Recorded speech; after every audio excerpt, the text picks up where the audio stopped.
Paz de Cristo, meus irmãos, nós estamos aqui entrando no ar com a nossa Escola Bereana. Hoje nós estamos online em decorrência da realização da Conferência das Mulheres Vitoriosas, bem como com a utilização de algumas dependências da igreja. Nós estamos fazendo a Escola Bereana aqui pelo canal da EDP ADVEC. E se porventura você não é inscrito no canal da EDP, faça sua inscrição aqui, você clicando no botãozinho inscrever-se e também acionando o sininho das notificações.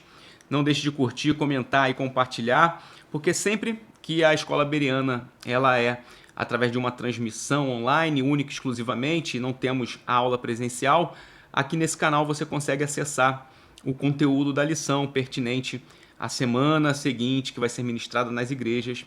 É o caso de hoje, que nós vamos tratar sobre a lição de número 13, que é sobre as moradas divinas, de tendas a reinos celestiais. De tendas a reinos celestiais. É uma lição que está fechando o trimestre. Antes de eu fazer aqui uma oração para poder a gente começar, eu quero pedir para você que depois que você assistir essa aula, que você envie para os seus amigos, você envie para os professores que você conhece, para quem vai ministrar, e principalmente que você compartilhe também seus comentários aqui embaixo. Deixe seus comentários, participe ativamente da aula. O ensino ele tem uma força maior quando aquele que está recebendo o ensinamento proativamente participa da construção do conteúdo. Vamos estar orando para poder a gente iniciar essa nossa participação aqui na Escola Bereana online. Pai, nós queremos louvar o Teu nome, queremos Te agradecer pela oportunidade, Senhor, de poder ministrar a Tua palavra, de poder conversar acerca da Bíblia Sagrada, que é, Senhor, a palavra que Tu deste para nós, no sentido de nos guiar e fazer com que nós venhamos enxergar e viver a Tua vontade aqui nessa terra. Portanto, Senhor, conduz essa ministração. É o que eu peço a Ti e Te agradeço, em o nome de Jesus.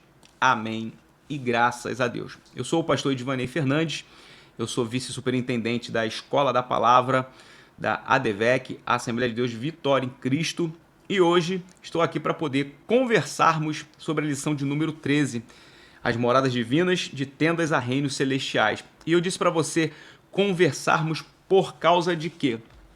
Porque a Escola Bereana ela tem uma ideia diferente de uma ministração padrão, né? Geralmente uma ministração padrão a gente tem um lastro de tempo e uma formatação que nós perpassamos quase que exclusivamente pela organização da lição. E a Escola Bereana, desde que ela surgiu, ela sempre traz abordagens que vão de alguma forma clarear a sua maneira de pensar sobre o assunto e a temática que está sendo tratada.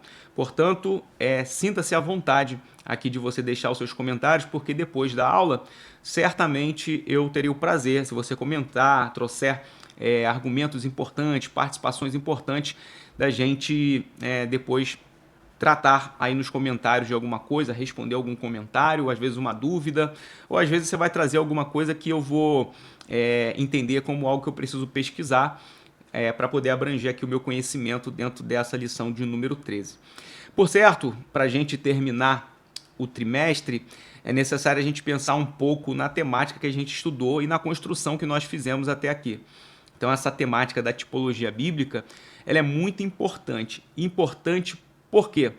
Porque a tipologia bíblica, na verdade, quando nós já lemos as lições, estudamos as lições, fica muito claro que cada perspectiva da apresentação de Deus através da sua palavra tem sempre um apontamento e um significado que, de alguma forma, através da interpretação bíblica, esses temas e esses assuntos eles vão se correlacionar.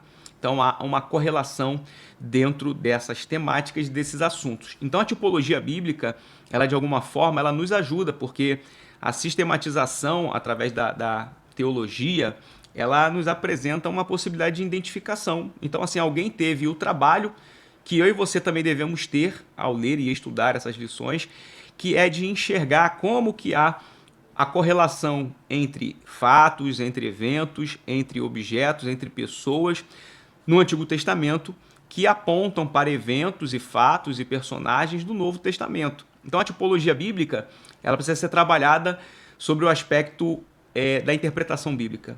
Não trabalhe daqui para diante a leitura da sua Bíblia como era antes. Até porque, se você estudou aí as 13 lições, está aqui comigo hoje aqui para poder estudar essa 13ª lição, tenha certeza que algo você aprendeu. Então eu digo sempre, passe a colocar esse olhar clínico de olhar a Bíblia e ler a Bíblia de maneira criteriosa e de uma maneira a interpretar mais profundamente, e para isso não necessita necessariamente de uma técnica rebuscada de hermenêutica, de exegese.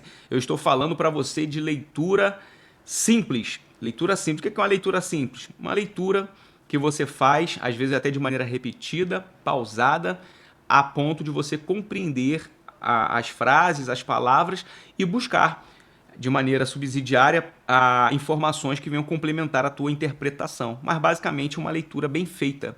É uma leitura que você sai fazendo aí de qualquer maneira. Então, essa é uma dica aqui inicial. Estou aqui tomando meu café na Escola Bereana. A gente tem esse hábito, né, de chegarmos na Escola Bereana e tomarmos um café juntos. E aí te convido para você estar com a gente às sextas-feiras lá na Rua Montevidéu 900, na Penha, onde nós realizamos presencialmente a Escola Bereana. Então, quando nós chegamos na lição de número 13, que trata sobre as moradas divinas, de tendas a reinos celestiais, uma construção toda foi formada em nossas mentes. E aí o que é preciso agora a gente fazer? Olha, essa lição aqui, ela traz uma conjuntura de algumas aplicações que são colocadas ao longo da Bíblia como eventos, que envolvem pessoas, personagens também, e que apresentam para nós uma conjectura de inserção dentro disso. O que eu estou falando para você é que eu e você estaremos inseridos dentro dessa perspectiva das moradas divinas. E aí eu vou partir aqui, dentro desse pressuposto de abrir a sua mente em relação a essa lição de número 13, de pensarmos algo interessante. Primeiro é que Deus ele se colocou dentro da relação com a criação dele de uma maneira a se relacionar constantemente. Então, quando a gente pensa em morada, quando a gente pensa em edifício, edificações ou qualquer coisa relacionada a uma construção, a gente sempre pensa que se algo é feito é para ser habitado. E aí eu gosto de pensar sempre que já no momento da inserção do ser humano dentro dos aspectos criados por Deus, e aí você pode pensar na natureza, você pode pensar na conjuntura dos céus, dos mares, da terra, você pensar que Deus ele vai inserir Adão dentro desse contexto para que Adão ele venha habitar. Presta atenção nisso. A criação de Deus, ela é uma criação perfeita. Você consegue raciocinar dessa forma? Então, aquilo que a gente tem, Gênesis capítulo de número 1 em diante, é uma criação perfeita. E a criação perfeita, ela fala sobre a ordenação de princípios e da inserção de participantes nessa criação. Então, tudo que você consegue visualizar tem esse aspecto de ser algo inserido num contexto criado. E o homem, ele é inserido dentro desse cenário. Então, o homem, por si só, ele é inserido num habitat. Esse aspecto de habitar, ele representa uma constância, uma frequência. E aí, como eu falei para você, vá juntando aqui as nossas conversas para poder você entender. Então, Deus, ele se deu em relacionamento. Ele se deu em relacionamento com o homem de uma maneira diferenciada. Porque através do homem, Deus ele inseriu porções de seus atributos para se relacionar com o homem. Então, para o homem ser de fato a expressão da glória dele aqui nesta terra. Então, os atributos que o homem recebe de Deus dizem respeito a essa vontade comunicativa de Deus e uma vontade relacional. Então, Deus ele quer se relacionar. E o que isso tem a ver com moradas divinas? É simples. Primeiro que alguns autores, até mesmo a revista traz um pouco desse aspecto, e aí eu quero fazer você pensar, não para divergir de algum autor ou de algum pensamento, a questão em que Deus ele visitava o jardim. Aí eu preciso partir do raciocínio de que Deus ele tem, por si só, o atributo da onipresença, ok? A onipresença significa estar presente em todo e qualquer lugar. Então já começa aqui esse raciocínio. O Éden representa, né, como a gente fala, o paraíso, ele representa a presença de Deus sendo vivenciada de maneira plena, principalmente no que diz respeito ao momento anterior à queda do homem. Então, a queda do homem, ela não muda o atributo da onipresença de Deus. Então, eu espero que você esteja entendendo isso. Então, a onipresença de Deus, ela não é destruída pelo pecado. Então, junte, o homem habita no Éden. A presença de Deus está no Éden. O homem pode desfrutar de maneira plena da presença de Deus no Éden. Então eu entendo que o que nós temos na Bíblia e que os autores relacionam com a ideia de visitação, eu compreendo como a manifestação. Então entenda que o lugar aonde Deus habita não necessariamente existe em todo o tempo manifestação extraordinária ou sobrenatural de Deus. Então, o fato de Deus habitar e estar plenamente em um ambiente ou numa pessoa não necessariamente significa a manifestação constante. Então, é como num culto. O culto você tem a presença de Deus e você pode ter a manifestação do poder de Deus. Então, aqui é pensar que o Éden é o lugar primário que Deus escolhe para que o homem possa ter um senso de habitar e um senso de desfrutar da presença de Deus. O pecado, obviamente, vai selar uma etapa de ruído e de desconstrução de usufruto da presença de Deus. O pecado, ele separa o homem para o mundo e não para Deus. Então, o pecado é, de fato, o que ocasiona a maneira antagônica do que Deus queria para o homem. Santidade. A santidade, separação para Deus. Pecado, separação para a transgressão. A transgressão é o pecado. A gente fala errar o alvo, porque é exatamente isso. Então, se não há pecado, não tem alvo errado. Há manifestação ou habitação em um ambiente de presença plena de Deus. E por que eu estou falando isso para vocês? Para nós chegarmos aos aspectos relacionados a alguns textos aqui dessa lição. Inclusive, são textos que estão postos como texto bíblico básico.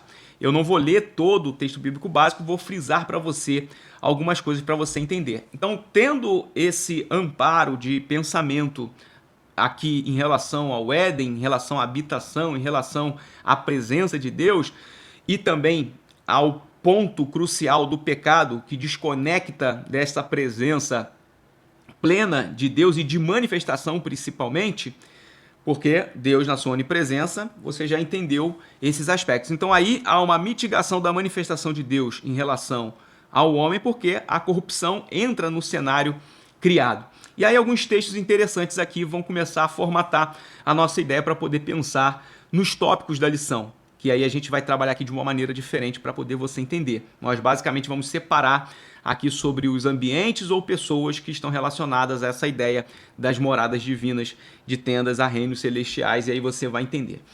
Então, tendo esse caráter introdutório aqui do nosso raciocínio, o que é preciso você entender agora? Olha, o pecado, ele, ao mesmo tempo que termina uma fase, vamos dizer, de plenitude da manifestação e da presença de Deus no Éden, isso aí em relação ao desfrute do homem, cidinicia uma etapa de peregrinação do próprio ser criado por Deus, o homem. E aí a gente vai passar pela vida de patriarcas, a gente vai passar por uma promessa que Deus aponta através da vida de Abraão, e a gente vai chegar, por exemplo, num ponto culminante onde Deus, de maneira didática, ele vai apresentar a perspectiva do tabernáculo. Então, Êxodo 25:8, a gente tem uma expressão ali muito interessante. E aí eu vou frisar as expressões. Se você quiser, você anota os versículos. Êxodo 25, versículo de número 8, fala: habitarei no meio deles. Habitarei no meio deles. aqui você precisa pensar uma coisa interessante. Veja a trajetória desse povo. É um povo que sai de um contexto de escravidão no Egito e de nenhuma percepção de pertencimento residencial. Pertencimento residencial. Esse povo ele não tem pertencimento residencial por conta do lugar onde ele está, terra estrangeira. Eles estão escravos, então eles não têm percepção de participação e unidade como povo. Eles não têm percepção de pessoalidade no sentido geográfico, nativo. Eles não têm nada disso. Então eles estão numa forma de peregrinar, ok? Eles estão numa peregrinação e agora Deus ele quer dar uma conjuntura de ideia de pertencimento, de nação, mas principalmente no que diz respeito à comunhão. Então veja que quando Deus fala habitarei no meio deles, e aí uma menção através do tabernáculo, Deus está falando o seguinte: olha, vocês vão construir o tabernáculo para uma representatividade de um tempo em comum, de atos em comum e de partilhar convivência, partilhar relacionamento. Então, habitarei no meio deles é o seguinte: a expressão que eu aponto aqui para você, que é a questão relacional de Deus, ela está numa significação aqui para o povo como algo simbólico. Há um simbolismo dentro disso. Vou segurar aqui porque mais à frente a gente vai perpassar pela ideia do tabernáculo. 1 de Crônicas 29:1. Não é palácio para homens, senão para Deus. 1 de Crônicas 29:1. Referência ao templo. Ok? Uma outra etapa. Então aqui o que nós temos em 1 Crônicas 29:1 não é palácio para homens, senão para Deus. Relação ao templo. Então você anota aí 1 Crônicas 29:1. João 1,14. Habitou entre nós. Então você vê que eu estou frisando aqui. João capítulo 1, versículo 14. Habitou entre nós. É aquela expressão tabernaculou. A ideia de que Jesus veio a esta terra para habitar entre nós. Então isso daqui também é representativo. Então você vê que as coisas vão apontando sempre para uma relação de habitação relacionada à participação do homem numa relação com Deus. Porque é isso que Deus preza dentro desses aspectos aqui e da representatividade tipológica do que são moradas. Daí, a gente tem um texto muito interessante aqui também, que você pode trabalhar um pouco mais ele aí para você ministrar sua aula ou para você pesquisar um pouco mais sobre isso, que é Efésios capítulo de número 2. Aí eu diria que pelo menos 3 versículos aqui são importantes, o 20, o 21 e o 22. Esses versículos aqui de Efésios capítulo de número 2, eles já vão apontar para uma nova etapa. Que nova etapa é essa? A etapa da nova vida em Cristo. Então, o Deus que encarnou e que propagou uma mensagem de vitória sobre o pecado, agora a mensagem bíblica vai apresentar para nós uma perspectiva de que aquela problemática do pecado agora colocou o homem numa preparação para algo relacionado a uma nova vida, que começa no sentido de aceitar Jesus como Salvador aqui nesta terra, mas propaga uma mensagem para uma morada celestial. Então olha a ponte que nós fizemos aqui. Nós compreendemos os aspectos do habitar do homem no Éden, a conjuntura de escravidão e desconexão com a comunhão com Deus, e aí desde a questão do pecado até a gente ver o povo escravo e todas as etapas que o povo vai viver. Nós vamos falar aqui, nós falamos aqui sobre o que está em 1 Crônicas 29, na relação do templo, que vai ter outro significado, nós vamos conversar um pouco mais à frente, e aí entramos na vida de Jesus e no resultado daquilo que a vida de Jesus apontou para nós com esse aspecto de habitação, de presença e de manifestação de Deus. E isso aí é importante porque, veja, Efésios 2:20, aí eu vou frisar que, obviamente, estou tirando expressões dos versículos, você pode anotar e pode ler isso. edificados sobre o fundamento dos apóstolos e profetas, de que Jesus é a principal pedra de esquina. Então veja, está falando sobre quem? Nós, edificados sobre o fundamento dos apóstolos e profetas, de que Jesus é a principal pedra de esquina. Então, o fundamento da edificação, olha só, nós agora estamos sendo inseridos dentro de um cenário de uma edificação. Você está conseguindo compreender isso? Nós estamos sendo inseridos dentro de um cenário em que nós somos edificados. Olha aqui a remissão, a ideia de construir, a ideia de ser algo que recebe.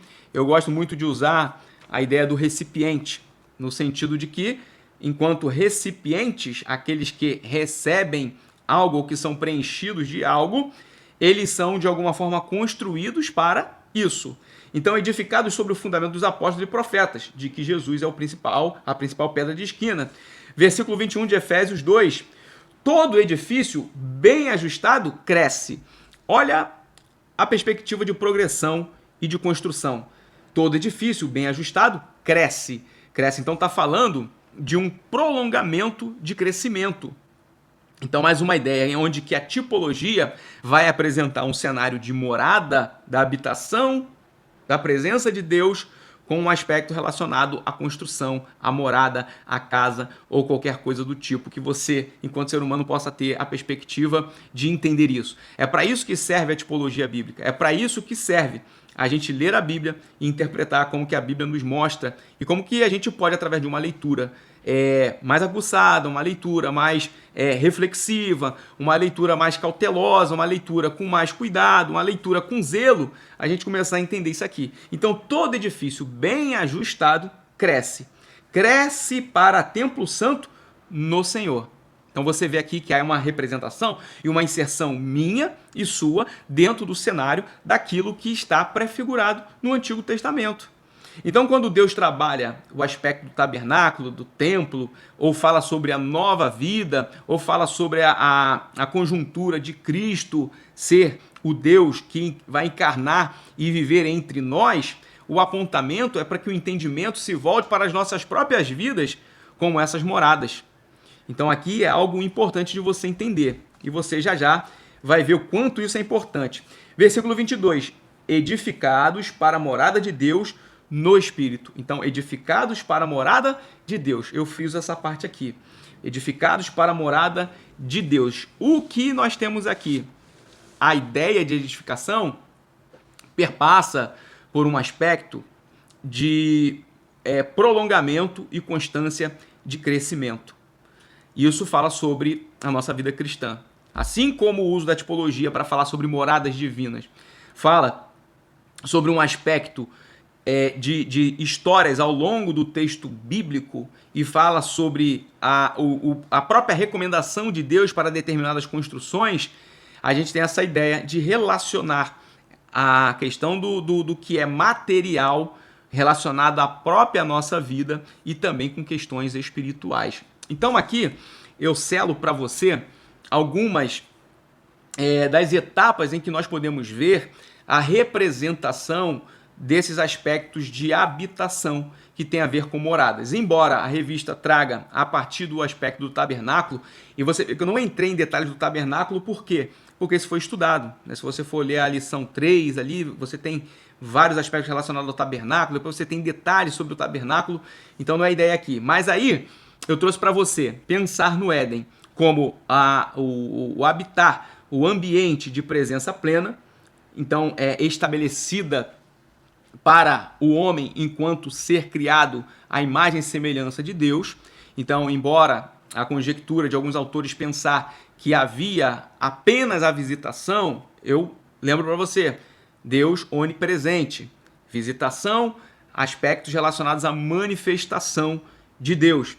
Tabernáculo visou, de alguma forma, reestabelecer essa presença. Por que restabelecer a presença? Por conta daquilo que a gente tem no próprio ambiente do Éden com a queda do homem. Então, Deus ele quer de maneira representativa, educativa, estabelecer o tabernáculo para que esse povo possa ter senso de presença. Então, o povo precisa ter senso de presença. O tabernáculo ele vai ter uma função específica para aquela época e ela vai ter a representatividade dessa conexão e comunhão do povo com Deus. Aí a gente viu, 1 Crônicas, o templo. O templo ele vai representar, dentro desse aspecto da própria nação de Israel, a ratificação da presença.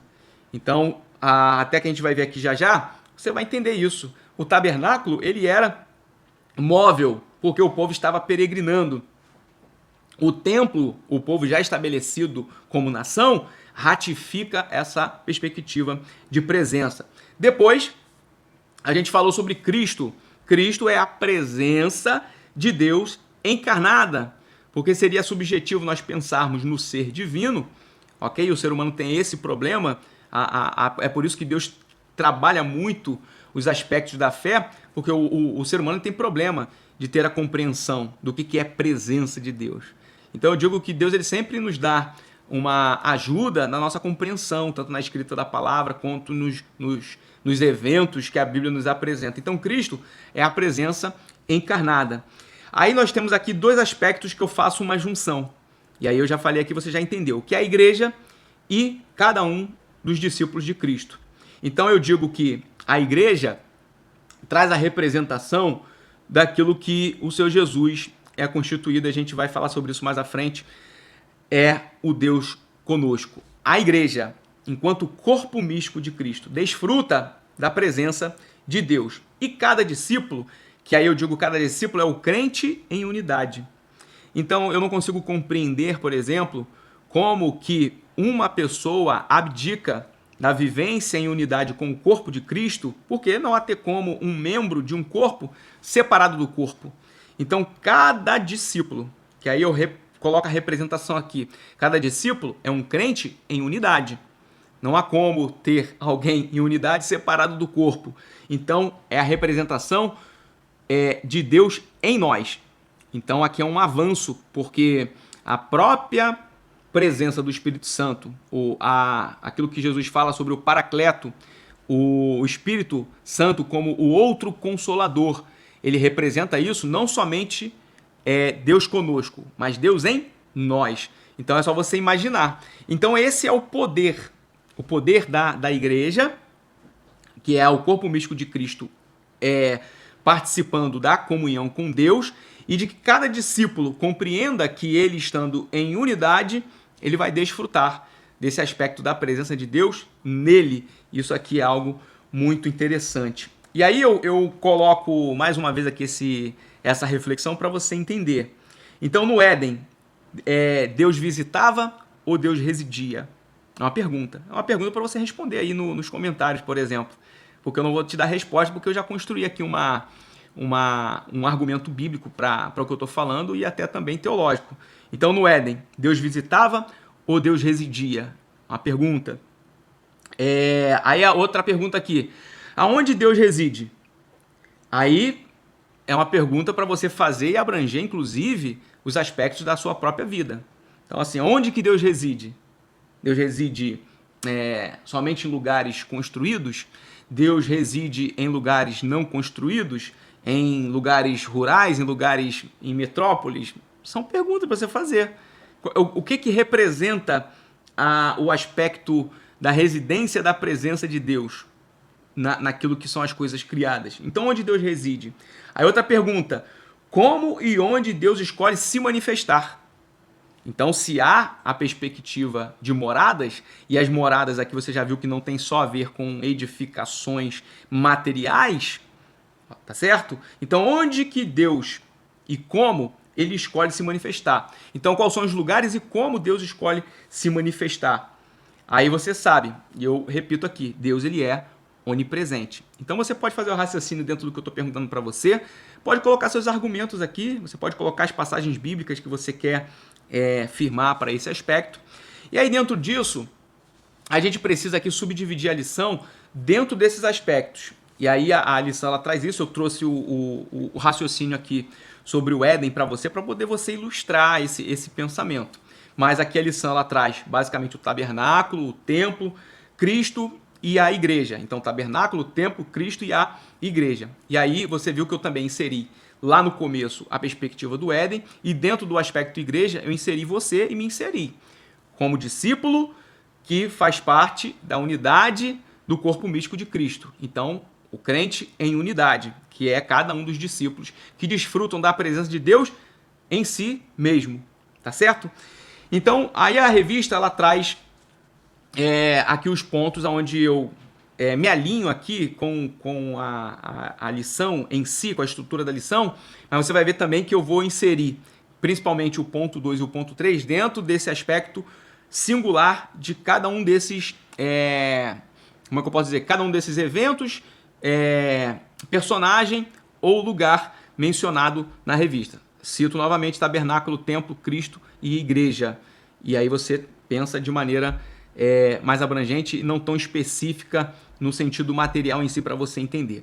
Então aí, tendo a gente pensado nisso, eu volto a falar para você. Número 1, tabernáculo. O tabernáculo ele tem a representação de um santuário que ele é simbólico. Ele é simbólico. Por quê? Ele vai ser esse primeiro espaço destinado ao sagrado. Então, quando Deus ele vai instituir isso, é após um período de cativeiro, Êxodo, capítulo de número 25. Então, um período posterior ao cativeiro.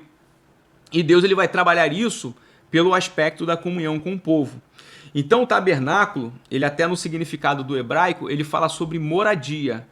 Então, quando a gente pensa sobre tabernáculo, a gente está falando de moradia. E aí, você vai falar assim, pô, mas o tabernáculo ele era algo móvel.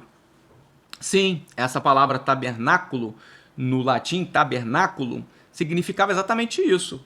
Tenda, uma cabana.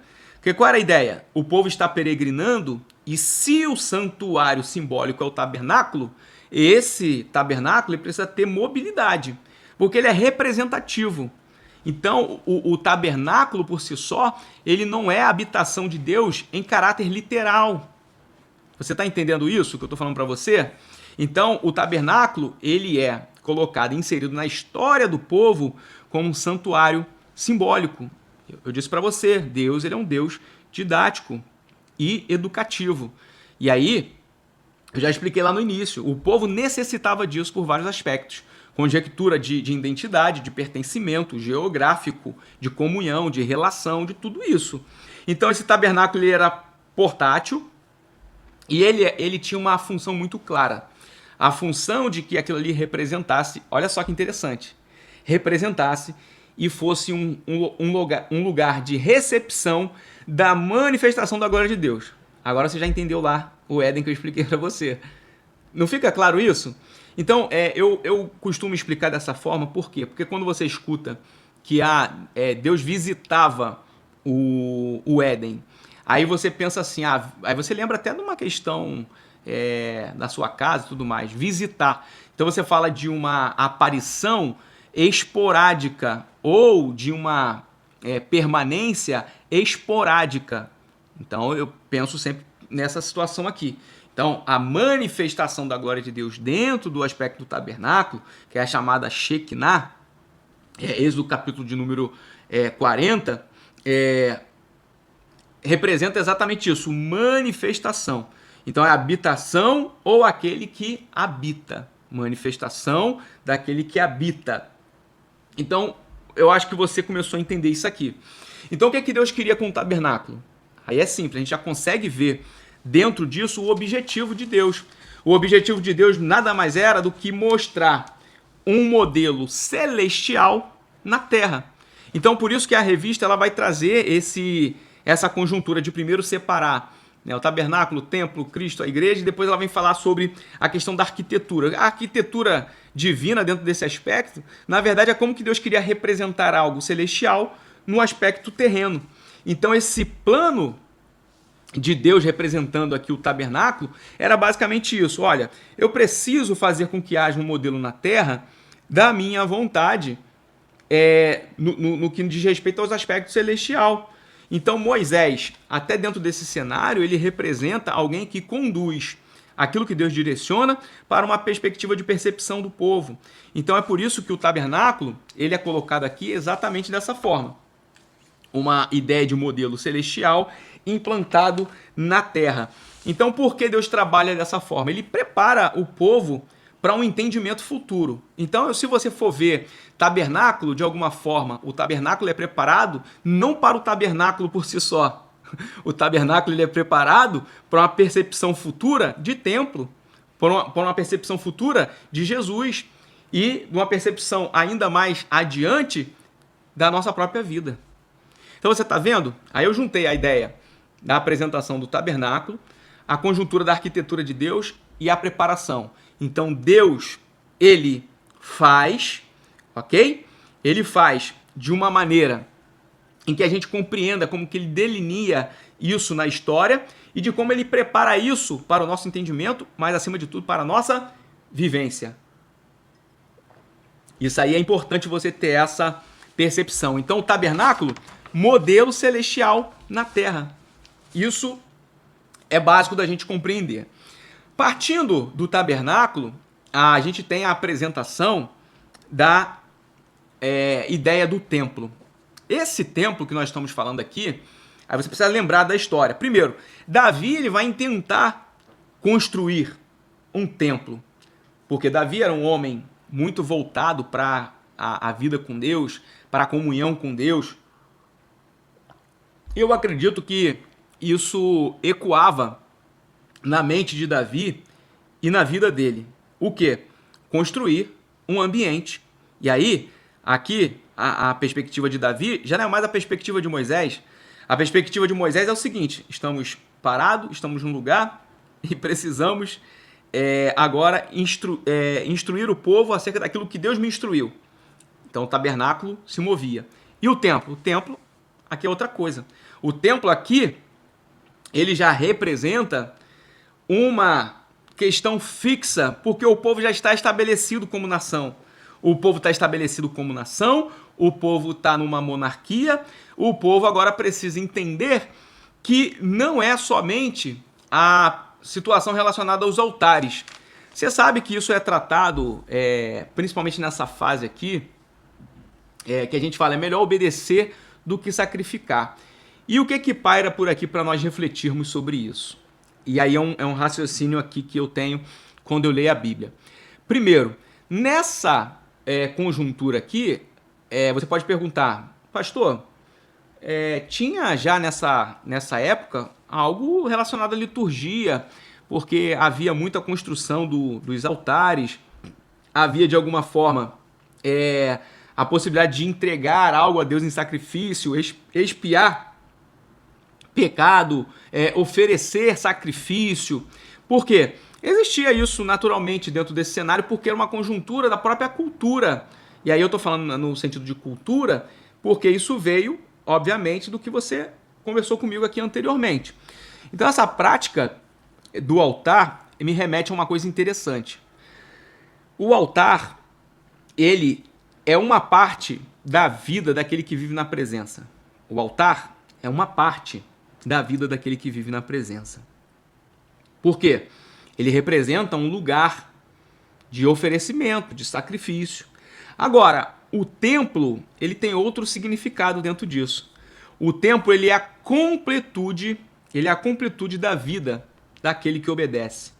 O templo vai ter a representação de completude da vida daquele que obedece. Então a gente fala, é melhor obedecer do que sacrificar. Mas vamos entender isso na prática da mensagem divina para nossas vidas?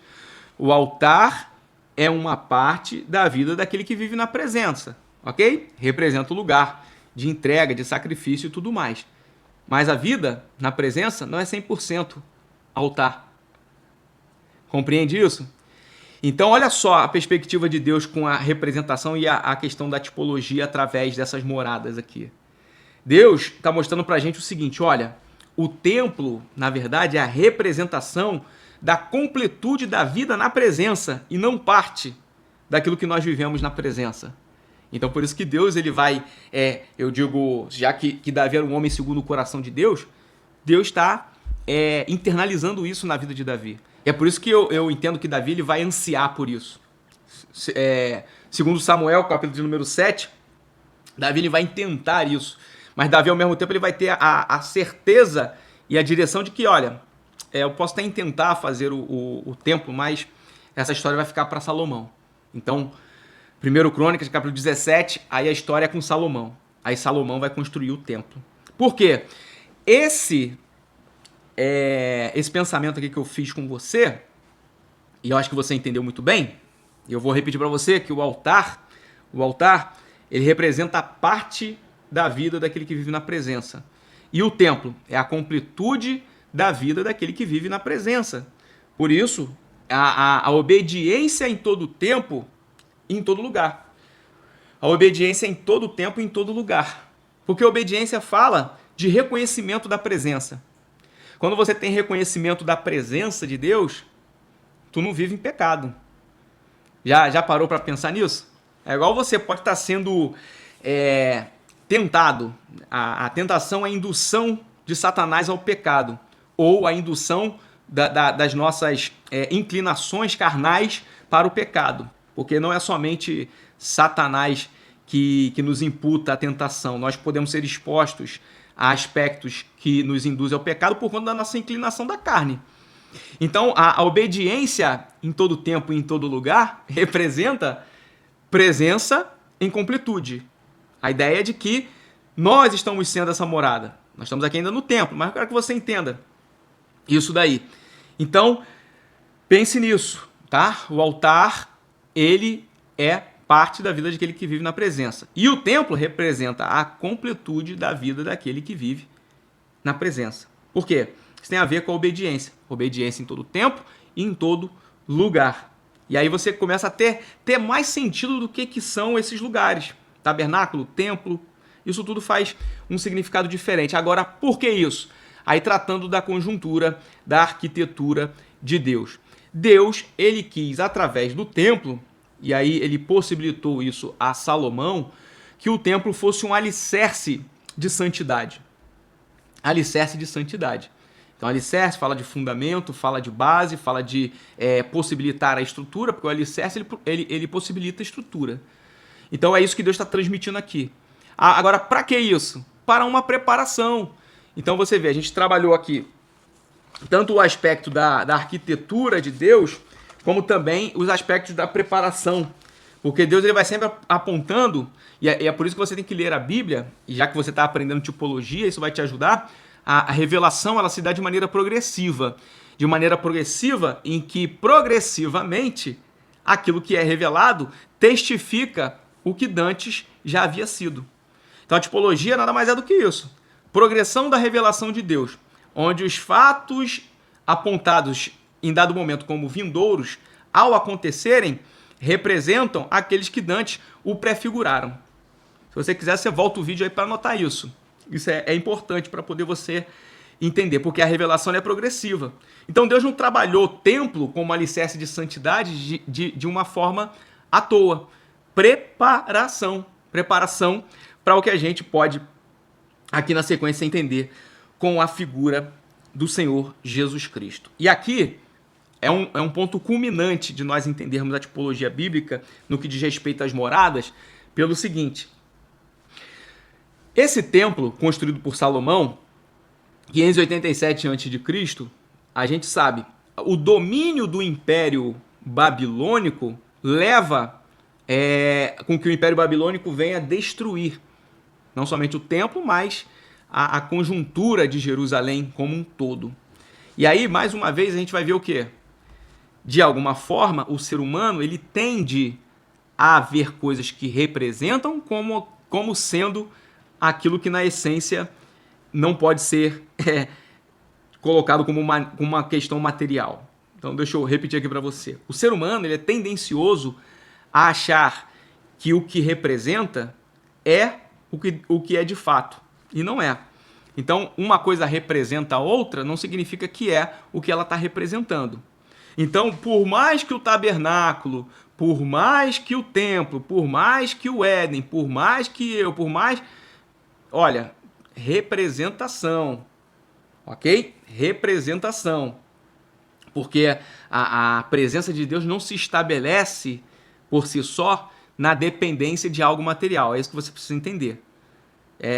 Pode ser um pouco subjetivo pensar nisso, mas pense dessa forma. Tratar com a essência do divino, da presença do divino, não está preso aos aspectos materiais, e não tem como. Mas, como eu disse, aí o templo ele vai ser destruído. Aí você tem toda a história da volta de algumas quantidades de pessoas do cativeiro babilônico. Nós temos aí Esdras, Neemias, trazendo uma representatividade para esse tempo de volta do cativeiro, de reconstrução de templo, reconstrução de muro. Isso daí tem a ver com mais com a reconstrução da identidade do povo. Por quê? Eu não vou entrar muito nisso daqui, mas se você for estudar, você vai ver que o povo se reconstrói nos aspectos sociais até, nessa volta do cativeiro babilônico, mas há um lastro de entendimento desse povo para questões básicas no relacionamento com Deus. Tanto é que eles passam pela provação no cativeiro babilônico, os ditos 70 anos de cativeiro babilônico. E esse povo, quando ele volta à sua ambiência, eles ainda estão olhando para o próprio umbigo. Então eles querem saber dos seus próprios interesses. E aí, qual é a perspectiva de presença? A perspectiva de presença é só o templo construído? É só os muros reconstruídos? Então, mais do que entender a representação dessas moradas representadas em âmbito terreno, é perceber o que isso representa na história do propósito de Deus aqui na Terra. Então o povo não tem isso. Então esse novo templo ele é construído, ou no aspecto no aspecto da reconstrução de Jerusalém, um novo templo ele é construído. Esse, inclusive, é o templo visitado por Jesus, né? Os 4 evangelhos vão mostrar Jesus fazendo a visita a esse templo oriundo da reconstrução de Jerusalém. E por que isso? Na verdade, se nós formos olhar para a vida de Jesus e o nosso Senhor Jesus Cristo, quando ele é enviado, ele vai de alguma forma fazer um cumprimento do tabernáculo e do templo. Ao mesmo tempo, a presença de Jesus entre nós, né? Isso vai ter a representação do cumprimento do tabernáculo e do templo ao mesmo tempo. Então, se você quiser, você pode voltar aí para as lições aí todas anteriores, de 1 a 12, e o que você estudou, você vai ver Cristo nessa história. Então, a tipologia bíblica, ela não perpassa somente pelas representatividades derivadas da figura de Cristo, mas na centralidade do que é Cristo, e do que Cristo veio fazer e do que Cristo veio cumprir. Então, o Senhor Jesus, quando ele vem a essa terra, e aí a perspectiva de João de que o Verbo se fez carne, apresenta para nós o cumprimento do tabernáculo e do templo ao mesmo tempo.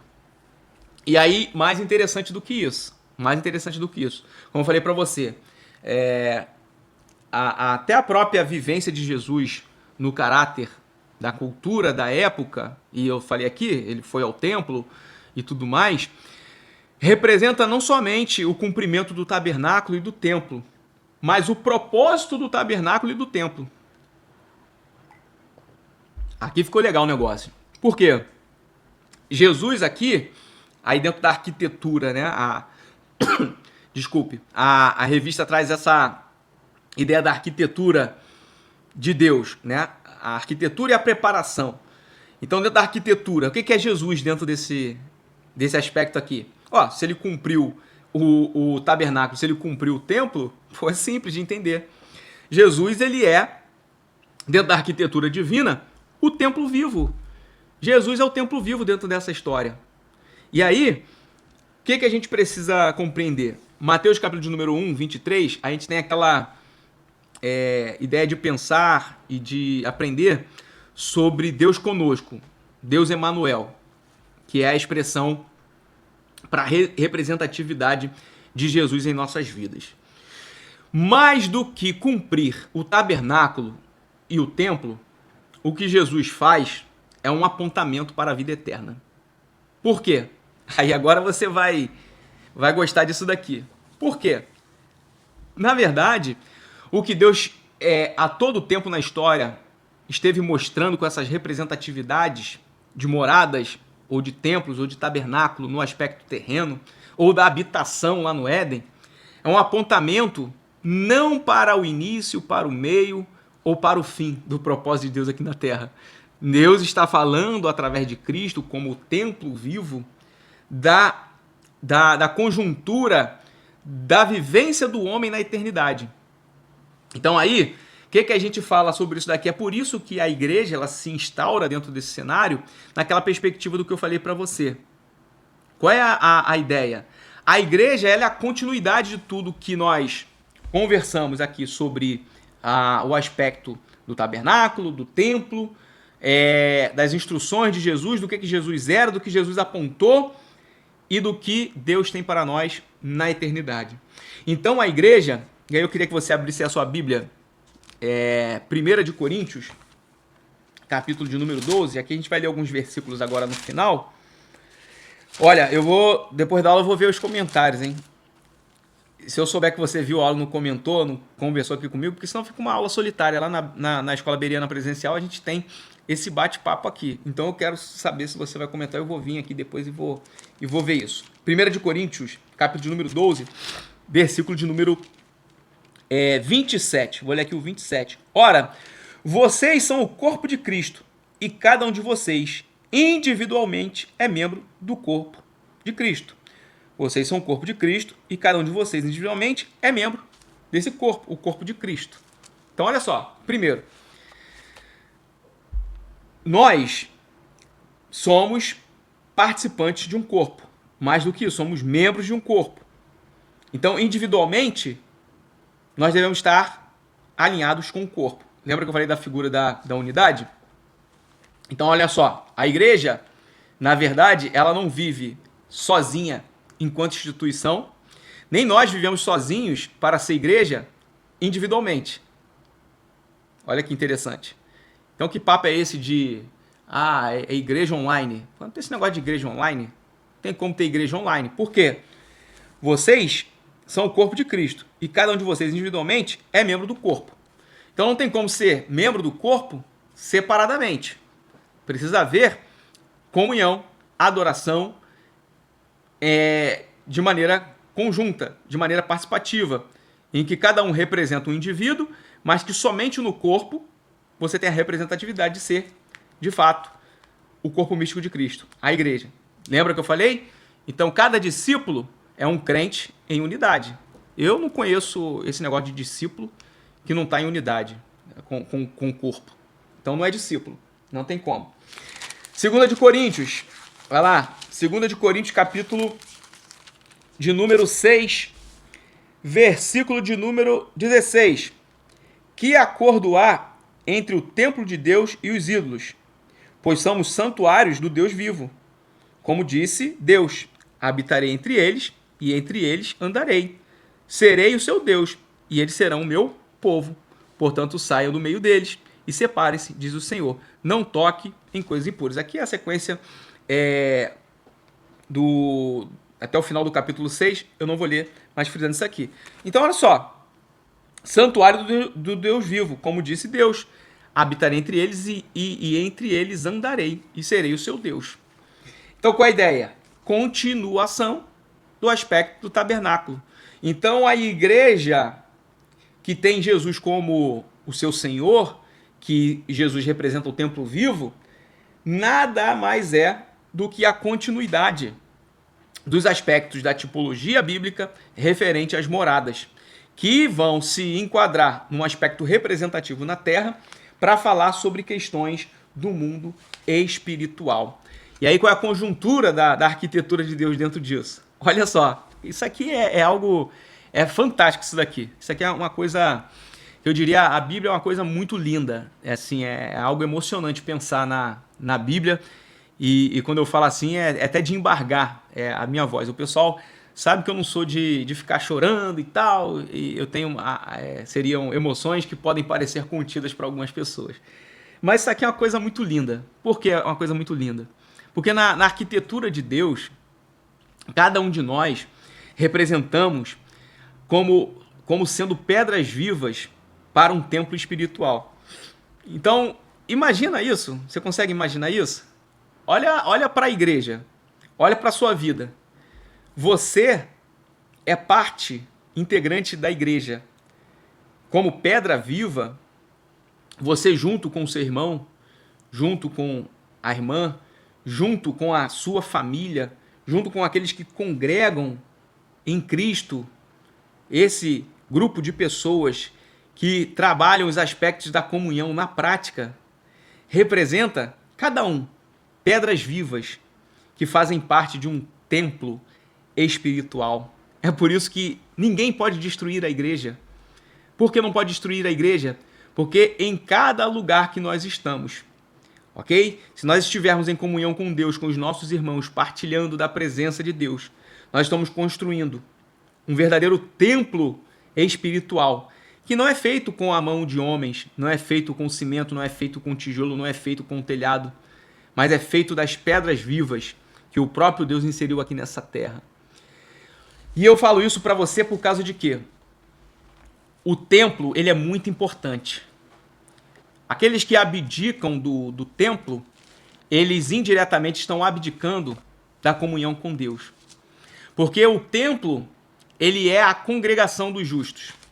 A congregação daqueles que se juntam para poder adorar ao Deus, que não somente veio aqui nesta terra, através do Senhor Jesus Cristo, para poder nos dar grandes lições sobre as nossas moradas, sobre os aspectos terrenos, sobre os aspectos residenciais. Mas é interessante porque a perspectiva de moradia para nós, muitas das vezes, está embasada em coisas relacionadas ao ambiente terreno. Eu tenho uma história interessante na minha vida. Eu nasci numa família muito simples, mas uma família digna.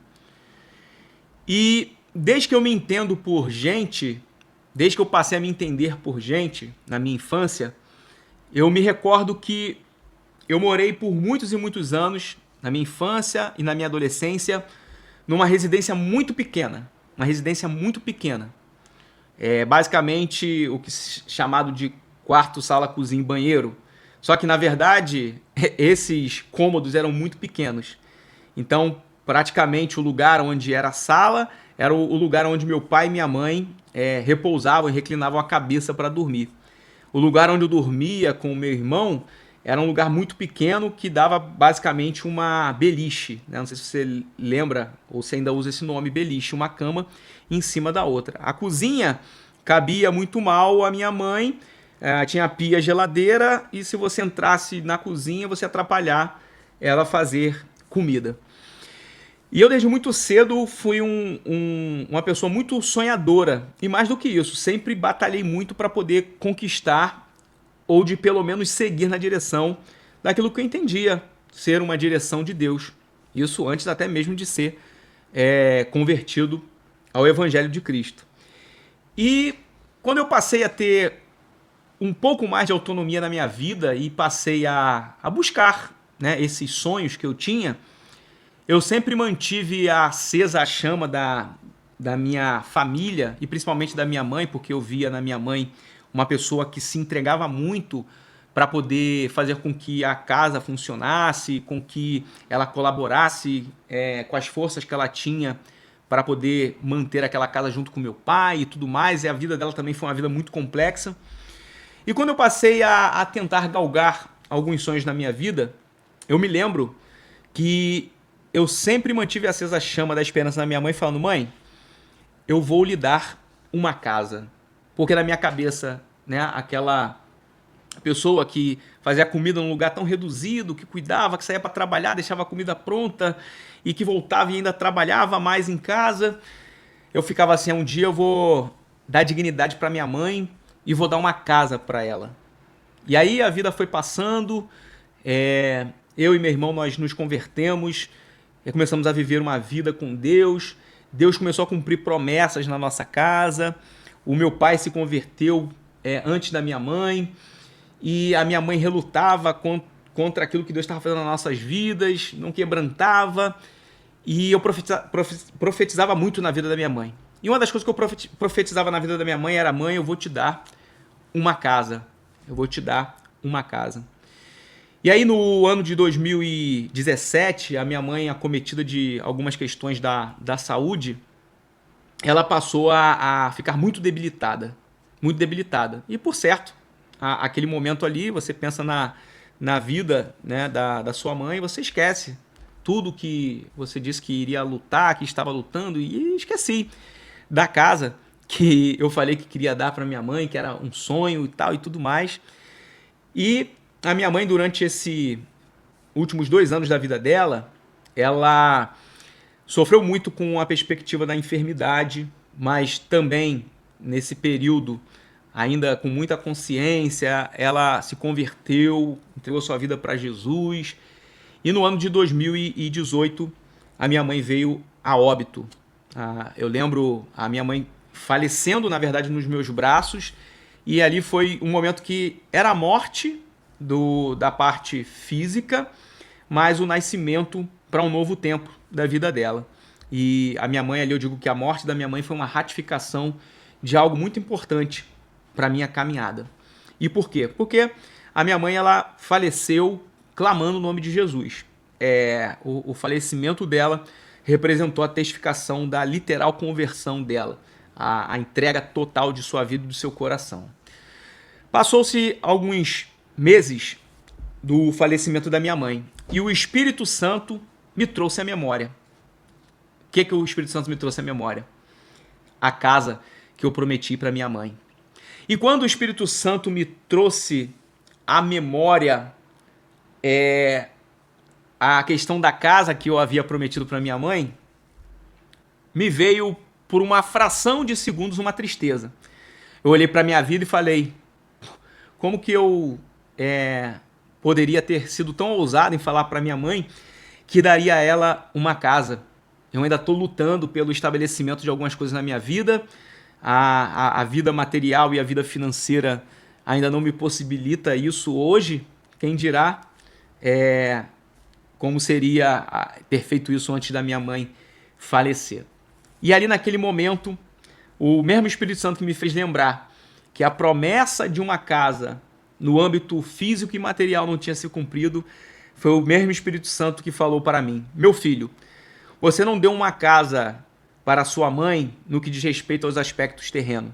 Uma casa que tenha tijolos, paredes, embolso, telhado, laje ou qualquer coisa do tipo. Mas você se prezou como um homem de Deus para apresentar a ela Jesus, aquele que de fato não somente deu a ela, mas que antes de tudo preparou uma morada celestial para ela. E eu termino essa aula dizendo para você aquilo que está em João, capítulo de número 14, a partir do versículo de número 1. Não se perturbe o coração de vocês. Creiam em Deus, creia também em mim. Na casa de meu pai há muitos aposentos. Se não fosse assim, eu lhes teria dito, vou preparar-lhes lugar. O Senhor Jesus, ele veio a essa terra, mas ele voltou, ascendeu aos céus para preparar morada para mim e para você. O Deus que preparou a morada para minha mãe viver a eternidade é o Deus que prepara para mim também, para esse tempo oportuno, que prepara para você, que prepara para a sua família. Para isso, você entender que as moradas celestiais, elas não dizem respeito somente aos ambientes que a presença de Deus se manifesta nesse tempo na vida terrena, mas aquilo que será para nós na eternidade. Que Deus abençoe sua vida, que Deus abençoe a sua casa, que essa mensagem encontre caminho no seu coração, que os estudos da palavra de Deus possam fazer sentido, não de maneira teórica para você, mas no sentido prático. Deus está no controle da história, Deus é o construtor, o arquiteto e aquele que promulga, aquele que instaura a sua lei, a sua vontade e os seus propósitos na terra e no céu. Hoje, ontem, hoje, amanhã e para sempre. Esse é o nosso Deus. Que Deus abençoe sua vida, que Deus abençoe sua casa. Eu espero que essa escola bereana tenha sido bênção para você. Se você gostou, se você foi tocado, se você aprendeu, comenta, compartilhe e faça com que o maior número de pessoas possa ser abençoada pelo ensino da palavra de Deus. O ensino da palavra de Deus é o que transforma, porque através do ensino nós saímos da ignorância e passamos a ter um conhecimento de Deus de uma maneira diferenciada, tá bom? Um forte abraço para você e até uma próxima. Deus abençoe.